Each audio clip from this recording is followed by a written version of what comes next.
A story in 5 words.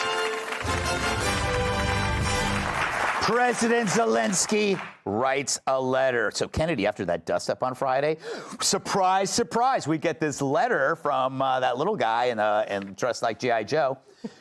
He writes, Ukraine's ready to come to the negotiating table as soon as possible to bring lasting peace closer. Nobody wants peace more than the Ukrainians.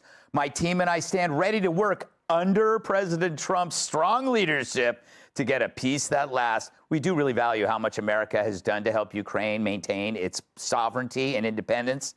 Regarding the agreement on minerals and security, Ukraine's ready to sign it at any time that is convenient for you. Wow. See, that meeting was done on purpose, wasn't it? That was a whole negotiation ploy.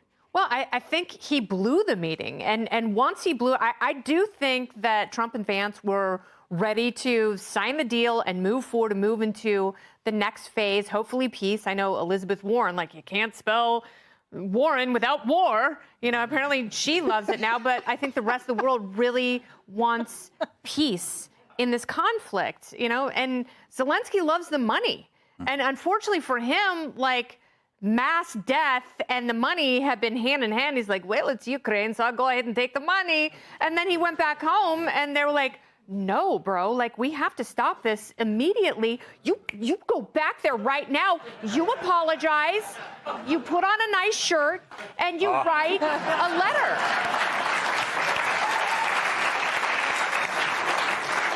Do you think he's going to come back, Dana, or are they going to just do this over Zoom? I think they could probably just do it by fax. Yeah. But I thought the whole thing was dreadful, but I do think it's going to get to a good outcome. And it's possible that he needed to doge his consultants as well. And that includes everybody from the Biden administration. And one thing that my initial thought was that, why is he not using an interpreter? It's the first thing Condi Rice I learned from her. She said, you never negotiate in your second language. You never, and I know that he was trying to say that, like, I can do this I can speak English, but he meant to I believe at one point he was meant to criticize the Biden administration for slow walking everything and prolonging it all, but it all got bollocksed up, and I hope it gets to a good solution soon for everybody. How can you tell if Joe Biden was slow walking anything? I mean, there's no fast walking to compare it to, Charlie. Do you think I don't know about that. I can't answer that. But no, it's the art of letter writing. It's so great because everybody said after that catastrophe last week that he was going to have to apologize. So he didn't apologize. If you read that letter, he never apologizes. But it's a totally groveling, unctuous letter in which he gives Trump everything he wants, and it's going to all be wiped away because he wrote a letter. And so, you know, if you get in trouble, write a letter. It's like the best strategy. It's what you told your children. Yeah. I had to write. The last time I wrote a letter was to O'Reilly when I canceled on him. I had to write a letter and slide it under his door. Really? Yes. Well, he kept moving the O'Reilly factor around all day, and I was like, dude, I got a show to do, the 5, and then I just didn't show up, and then he was really pissed off. See, and it worked out for you. Yeah, it That's did. my point. So I got rid of him. He said, we'll do it live.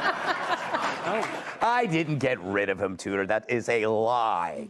What do you make of this? Major win for Trump, or is this just part of the negotiation? This was how it was going to be. This is the beauty of Trump. He went out last night, and instead of saying, I told you so, he did exactly what I wanted. He came back groveling. He read the letter. And he read the letter. It was like, look what I did. Yeah. And that's all he had to do. And everybody went crazy. Like, oh my gosh, he got the letter. How did he do that? Because he's got the art of the deal. You know what? I think the lesson here is that we should all write more letters, right? After the show, write a letter to a relative. Tell them you need money. Tell them that if they don't get you money, they're dead to you. Tell them you're outside. Give them a P.O. box number. Tell them you're in a Mexican prison and you need the money right away. I've used that one before. All right. Our extra furry mice, twice as nice.